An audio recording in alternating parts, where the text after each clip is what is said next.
আসসালামু আলাইকুম রহমতুল্লাহি ওয়া বারাকাতুহু। প্রিয় দেশবাসী, আপনারা কেমন আছেন? আলহামদুলিল্লাহ, মহান রব্বুল আলামিনের দরবারে শুকরিয়া, আমি ভালো আছি। আপনারা জানেন, বিগত আজ থেকে 9 মাস আগেই স্বৈরাচার ফ্যাসিস্ট সরকার আন্দোলন মুখেই 5ই আগস্ট বাংলাদেশ থেকে পালাতে বাধ্য হয়েছিল ভারতে। ফ্যাসিস্টরা বিদায় নেওয়ার পরেই বাংলাদেশে অন্তর্ভুক্তিকালীন সরকার, বাংলাদেশের ডক্টর ইউনূসের মাধ্যমেই একটি সরকার গঠিত হয়। ডক্টর ইউনূস সরকার গঠিত হওয়ার পরেই বাংলাদেশের সমস্ত জনগণই একটার পর একটা দাবি নিয়ে আসে। আমরা এই চাই, আমাদের এই দরকার, আমাদের সেই দরকার। দেখে গেল বিগত 16 বছর সবাই ঘুমের মধ্যে ছিল, হঠাৎ ঘুম ভাঙছে, ঘুমের থেকে উঠে সবার দাবি দেবে একসাথে। আজকে বিশেষ করে কয়েকদিন ধরেই দেখতেছেন আপনারা, ঢাকাতে কী অরাজকতা সৃষ্টি করেছে একটা পদের জন্য। একটা পদ পেলে কি সব সমাধান হয়ে যাবে? 5ই আগস্টের আগে আপনারা কোথায় ছিলেন?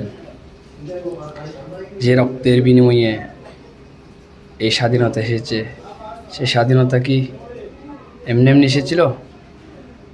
আমরা 4ই আগস্ট, 5ই আগস্ট, 3ই আগস্ট কোথায় ছিলাম? আমাদের ভূমিকা কী ছিল? 3ই আগস্ট আমরা চট্টগ্রামে নিউ মার্কেটে মুড়েছিলাম।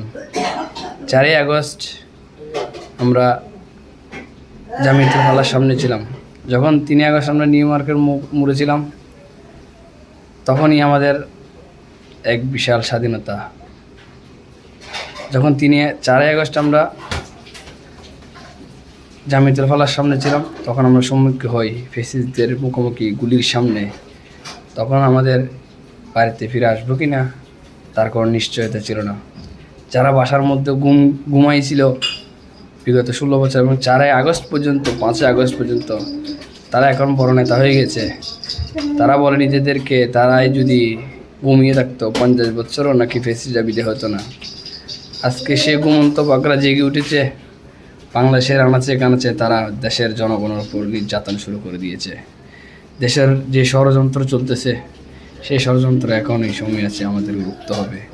অন্যথায় ফ্যাসিস্ট যদি আবার আসার সুযোগ যদি আপনারা করে দেন, তাহলে মনে রাখিয়েন তারা কী জিনিস ছিল, অতীতে আপনারা কী ছিলেন, কোথায় ছিলেন, কোথায় যাবেন। আমরা একমাত্র আল্লাহকে ভয় করি।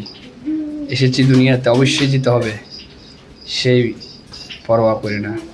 অতএব ডক্টর ইউনূসকে, অন্তর্বর্তীকালীন সরকারকে আমাদেরকে সময় দিতে হবে এবং তাকে সাপোর্ট করে যেতে হবে। সবার প্রতি অনুরোধ ধৈর্য ধরার জন্য। আসসালামু আলাইকুম রহমতুল্লাহি ওয়া বারাকাতুহু।